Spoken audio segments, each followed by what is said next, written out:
जो अब एक नया क्वेश्चन स्टार्ट करने से पहले जिसमें मैं आपको बताऊंगा कि कॉम्प्लेक्स नंबर का स्क्वायर रूट कैसे निकालते हैं। उससे पहले ना एक एल्जेब्रिक फैक्ट को ज़रा समझ लेते हैं क्वेश्चन की हेल्प से, क्योंकि जब आप मैं आपको जब वो अंडरस्टैंड करवाऊंगा ना, जब मैं वो एक्सप्लेन करूंगा तो उसमें एक टर्म बीच में आएगा और उसमें ये चीज़ सिचुएशन सामने आएगी। इस सिचुएशन में क्या है कि आपको ना a प्लस बी की देखो वैल्यू पता है 5 है।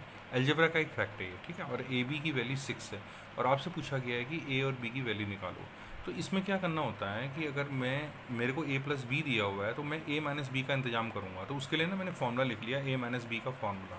a माइनस बी के होल स्क्वायर का फॉर्मूला ये हो गया। इसी तरह से a प्लस बी के होल स्क्वायर का फॉर्मूला ये बन गया।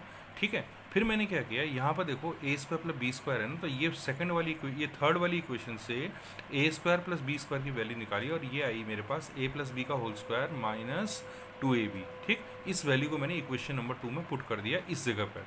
तो यहाँ पर जब मैंने पुट किया ना तो ये बन गया a प्लस बी का whole square minus two a b यानी माइनस 4ab। अब यहाँ पर देखो a माइनस बी का होल स्क्वायर मैं निकाल रहा हूँ और इसमें a प्लस बी का भी इन्वॉल्वमेंट हो गया है। ठीक है, और a प्लस बी मेरे को गिवन था तो वो 5 मैंने यहाँ रखा, तो इससे मेरे पास क्या बन गया, ये 25 बन गया और 25 से ये बन गया 4 इंटू सिक्स। क्यों किया मैंने 4 इंटू सिक्स? इसलिए किया क्योंकि 4ab था और ab की वैल्यू मेरे को 6 दी हुई थी।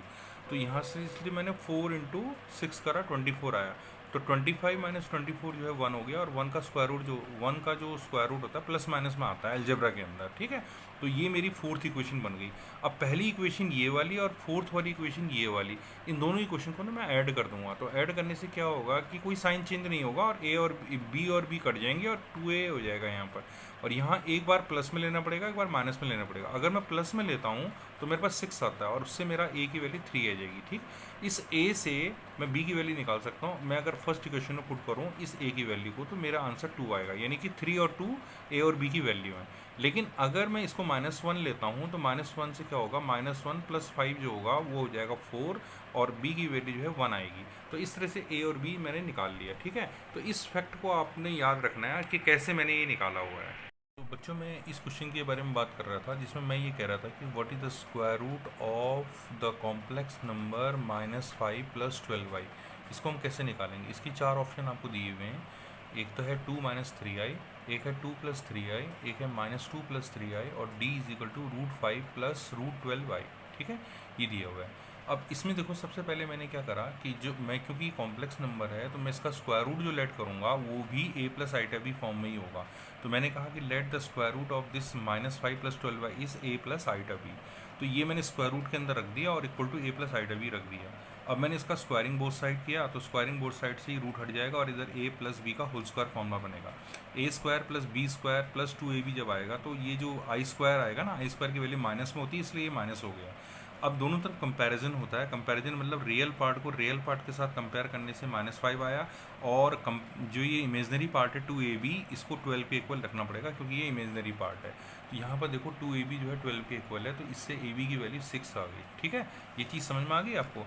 अब देखो, अब मैंने जो लास्ट वीडियो में तो अभी लास्ट इससे पहले जो क्वेश्चन कराया था उस क्वेश्चन में ये चीज़ बता रहा था कि मैं कैसे जो है a square minus B square मेरे पास है, लेकिन अगर मैं a square plus B square निकालना चाहूँ तो क्या करूँगा। तो वही काम मैं यहाँ कर रहा हूँ। देखो, a square plus B square का होल स्क्वायर को लिख सकता हूँ मैं a square minus B square का whole square plus 4a square B square. ये एल्जेब्रिक टर्म है। ठीक है, ये अलजेब्रा का फैक्ट है। तो a square minus B square की जगह मैंने रखा -5 जो उसकी वैल्यू है और यहाँ पर मैंने 4 और ब्रैकेट में ए बी की वैल्यू 6 रख दी। तो ये मेरे पास 144 आया, ये 25 आया, 169 हो गया। तो उसका जो स्क्वायर रूट, ये जो a square plus B square है इसमें से स्क्वायर हटाएंगे तो प्लस माइनस में 13 आ जाएगा क्योंकि 169 का रूट 13 होता है। ये मेरी इक्वेशन नंबर 2 होगी। अब जो मेरी पहली इक्वेशन नंबर 1 थी, कौन सी वाली, ये वाली, और इक्वेशन नंबर 2 जो ये वाली है ना, इन दोनों को मैंने ऐड करा है। ऐड करने का मतलब ये होता है कि मैं कोई साइन चेंज नहीं करने वाला हूँ। ये दोनों कट गए तो 2a square is equal to जाएगा 13, एक बार प्लस में एक बार माइनस में लूँगा। जब मैं प्लस में लूँगा ना तो 13 माइनस 5 तो 8 आ जाएगा, लेकिन जब मैं -13 माइनस 5 लूँगा तो माइनस कितना आ जाएगा, -18 आ जाएगा। -18 हमें छोड़ना पड़ेगा क्योंकि ये a स्क्वायर है। a स्क्वायर से अंडररूट में a की वैल्यू नेगेटिव में नहीं आ सकती यहाँ पर क्योंकि रियल पार्ट है, a और b तो रियल ही हैं। ठीक है, तो मैंने क्या किया, मैंने पॉजिटिव वैल्यू ले ली, मतलब उनको मैं 13 माइनस 5 करके 8 लिख दिया तो a स्क्वायर 4 आ गया और इसको मैंने पुट किया इक्वेशन नंबर 1 में, जिससे मेरे पास आया 4 minus B square is equal to -5 और b स्क्वायर की वैल्यू 9 आई और b की वैल्यू +-3 आ गई। तो अब मेरे पास देखो ए स्क्वायर की वैल्यू 4 है, तो इसका मतलब ए की वैल्यू प्लस माइनस 2 हो जाएगी, और बी की वैल्यू मेरी बी स्क्वायर की वैल्यू 9 थी, तो बी की वैल्यू प्लस माइनस 3 है। अब इसलिए स्क्वायर रूट को मैंने ए प्लस आईटा भी माना हुआ था, ठीक है, तो उसमें प्लस माइनस लगा दूंगा और 2 + 3i लिख दूंगा। लेकिन अब मैं देखो स्क्वायर रूट को कभी नेगेटिव नहीं ले सकता, क्योंकि स्क्वायर रूट तो नेगेटिव होता ही नहीं है किसी का भी, तो इसलिए हम लोग क्या करेंगे, प्लस में वैल्यू लेंगे ना कि नेगेटिव में लेंगे, इसलिए +2 + 3i is the final answer. तो इसका ये आंसर ना बिल्कुल सही है, ये आंसर ये वाला बी पार्ट थोड़ा सही है। तो ये तरीका होता है square root of any complex number निकालने का। ठीक है, ठीक है बेटा, थैंक यू।